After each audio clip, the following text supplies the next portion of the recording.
Caramelised হয়ে গেছে। এবার দিয়ে দিলাম পেঁয়াজ কুচি, আর সঙ্গে একটু এই যে এলাচ আর লবঙ্গ থেতো করে রেখেছিলাম সেটাও ওর মধ্যে অ্যাড করলাম। চিংড়ি মাছটার মালাইকারি করব। আমি চিংড়ি মাছের মালাইকারিতে কিন্তু কখনো রসুন দিই না, আর বেশি খুব একটা মশলাও দিই না। আর এই যে সয়াবিনের যে মশলাটা করেছিলাম, যে আদা, কাঁচা লঙ্কা, জিরে, ধনে সব ওটা থেকে একটুখানি রেখে দিয়েছি, এটাই আমি এই মালাইকারিতে অ্যাড করব। আর সঙ্গে তো রয়েছে নারকেলের কোড়া, সেই নারকেলের কোড়াটাতে গরম জল রেখেছি এটাকে দুবার করে নেওয়ার জন্য। দেখো চিংড়ির থেকে জল বেরিয়েছে এবং পেঁয়াজে একটু নুন দিয়েছিলাম। বেশ ভালো করে আমার চিংড়ি মাছগুলো সুন্দর করে নরম থাকবে কিন্তু ভালো করে ভাজা হয়ে যাবে।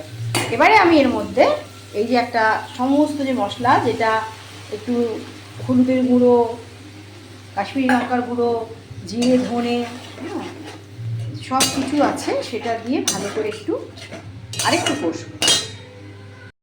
একটু ওইদিকে ঠাকুর বাসনটা মাজতে চলে গেছিলাম, জাস্ট একটু লেগে গেছে, তবে কিছু না, তার আগে আমি চলে এসেছি। এবার অলরেডি আমার সব কিছু হয়ে গেছে। এবারে আমি এর মধ্যে নারকেলের দুধটা অ্যাড করে দেবো, আর গ্যাসটা অফও করে দিয়েছি।